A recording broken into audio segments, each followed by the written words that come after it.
Kinuha ko nga ito isang meatloaf, tapos binuksan ko lang yung isang part, tapos isinalang ko nga siya sa apoy. Itinry ko nga yung life hacks na ito guys. At ayan, napakabilis niyang umangat, pero maksaya siya sa gasol. Char! Hello guys! Good morning! So for today's video, ito ay ganap kahapon. At ayan, kumuha nga lang ako ng isang meatloaf para pang almusal nila dahil nga half day lang ang pasok nila ngayon. So si Bunso lang pala ang half day at si Ate Kate naman ay whole day pa rin. Pero hindi nga ako nakapagluto ng almusal dyan dahil akala ko nga ay magluluto si mama ng pambaon ni ate. At ayan na nga, bagbaba ko nga ng bahay, ay gising na pala ito si Dayan, ang aga-aga niyang bumangon. Kaya yan, pinagsandok ko na nga siya, nilagyan ko na siya ng ulam at saka ng ketchup. At nag-request nga siya, dyan daw siya kakain. O, madam, ayan ang iyong pagkain, kaya kumain ka na dyan. At ayan na nga, bumangon na nga siya dyan at siya kumain. At ayan, nanonood pa nga siya ng cellphone guys. Kaya minsan ang tagal-tagal talaga niya matapos kasi nga nagsi-cellphone pa siya habang kumakain. At pagkatapos nga rin niyang kumain dyan, ay naligo na nga rin siya agad dyan. Tapos binihisan ko. So ayan, for the lambing nga muna ang person. So ganyan nga yan siya guys. Pag alam niyang naiinis na ako sa kanya at napipikon, lalambingin lang niya ako. Tapos maya-maya ay wala na. O diba, ang galing niyang manguto.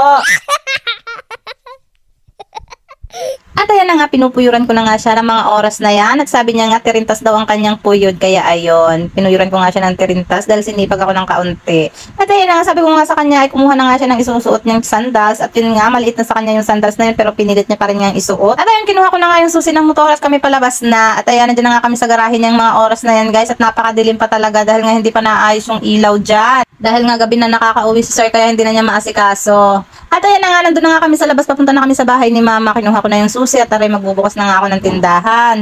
At ayun, sa mga oras nga na yan, pagbukas ko nga dyan sa pintuan ay medyo maliwanag na pala guys, pero makulimlim yung panahon, parang uulan. So kahapon pa nga makulimlim at malakas ang hangin dahil nga parang may bagyong paparating. So ingat tayong lahat guys. Struggle na naman sa aming mga magtitinda kapag umuulan guys, dahil ang hirap talaga magtinda kapag umuulan kasi nga umaampias, nababasa ang mga prutas, mabilis mabulok.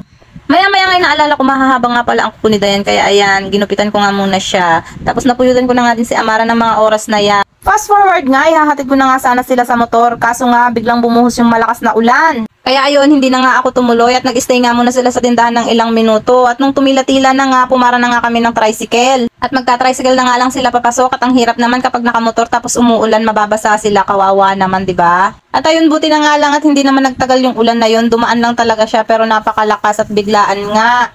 At ayan na nga, pagkaalis nga ng mga bata ay ayan, for the coffee na nga ang person. Dahil kulang ang morning kapag walang coffee, dahil coffee is life.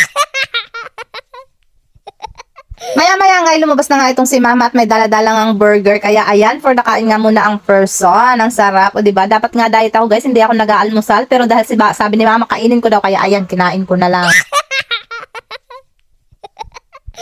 At ayun na nga, dumating na nga din dyan si Ate Kate ng mga oras na yan. Pero sabi ko maya-maya, kainin ko muna itong burger. At saka ang aking kape, akong uubusin muna bago ko siya ihatid. Tapos ayan, maya-maya, may lumapit nga dyang badyaw sa tindahan. Nang hihingi siya ng pipino, kaya ayan, binigyan ko siya. Kasi ayaw niya talaga umalis hanggat wala kang ibinibigay.